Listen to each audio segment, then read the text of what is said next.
Hi and welcome back to this episode of Business Bliss. So today we're going to talk about different solutions to how to manage your cash flow. Exactly. And last week we talked about all the different problems that can cause cash flow crunch. And there are many, Yeah. but today we're going to talk about the solutions. So last time we talked about how the importance of planning. So one of the Correct. planning tools that we have is the budget, obviously. Mm-hmm. So we need to plan in advance on when money are going to come in and when costs are going to, money are going out. So tell me a little bit about that. Yeah, we have to, it's very simple, it's not rocket science. You can just have an Excel sheet and the time, which is the most important thing in calculating your cash flow, and know when the money is coming in, when it's going out, and anticipate, the different problems that your company can have. So, for instance, we talked about a customer not paying you. So, yes, you need to have a clarity and know what kind of customers you have, if they are going to pay you or not, and if they fail to pay, how that, to what extent that can affect your business. If a single customer can take you out of business, then you better take preventive measures to avoid, uh, having that situation. So many companies have a great control over their fixed costs and fixed revenues. But when it comes to the variable ones, as you mentioned, a customer that is not paying or a big order that is coming in that you didn't anticipate and so on, that's really when you face the problems, isn't it? Yeah.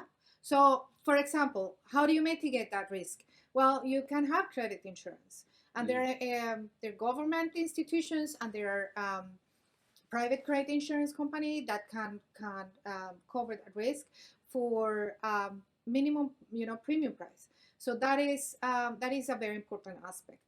Another aspect is this is very managerial. You as a manager need to know and need to prevent all the different risks.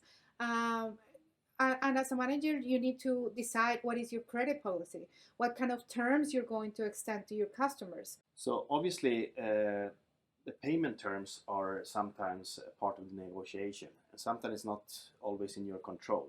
You might have fixed, let's say, guidelines on your payment terms, but sometimes some customers will be very tough on you, and you will have to accept. Yeah, especially if you're starting your business, you cannot come and say, okay, you get 15 days to land if you're trying to land a contract with a large corporation. Normally they would say, okay, we'll pay you in 60 days, and there is not much you can do. Take it or leave it. So you have to be prepared for that. As a manager, you need to have a credit policy and decide what terms are you offering your customers. If that is out of your control, there are financing institutions that can help you improve that situation. Next week, I'm going to talk about financing, and I'm going to talk about factoring and how factoring can help you offset that situation. And as soon as you provide your good or your service, you can collect the money from the factoring company, and they will wait and then collect in whatever time it takes for your customer to make the payment. So that is one solution. Then another solution is accounts payable management. Mm-hmm. Accounts payable management is that you talk to your suppliers and you tell them, hey, I can't pay you 10 days after I receive your goods or services. We need to discuss this and get a little bit of more of an extensive, friendly term. So you mean that's a part of the negotiation strategy? Obviously, if you're open and show them that your customers will not pay you until 45, 60, or even 90 days in some cases, very common nowadays. Then obviously your supplier would understand that you will go out of business unless they help you, and obviously they might want to keep you as a customer. So it's also the manager management negotiations that need to take place. The other one is inventory management. So when it comes to inventory management, you need to know how long does it take you to get rid of that inventory so that you don't have your goods or whatever you sell sitting in a warehouse for months and it's really not producing any cash. That can be very costly, and that can actually take you out of business. Bad inventory planning is a terrible thing for your cash flow.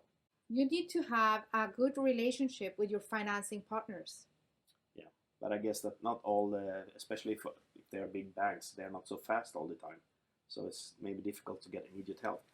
Yeah, you have to actually, as an investor, they always told you you need to diversify your investments so that you don't put all the eggs in the same basket. And it goes the same for borrowing money and for your sources of capital. So you cannot rely on your bank or in a single financing institution or source. You have to have good relationships with different financing institutions, different financial sources, so that the moment you run into a problem, you have them in speed dial and you can talk to them, and they will know who you are, and they will, of course, try to help you. So next time we're going to talk about some solution for this. Oh yes, we're going to talk about the financing solutions for the cash flow problem. So stay tuned, and the quote for today is never take your eyes off the cash flow, because it is the lifeblood of your business. Sir Richard Branson. Don't miss the links below for more information, as well as our free cash cycle guide with detailed cash flow strategies for your business.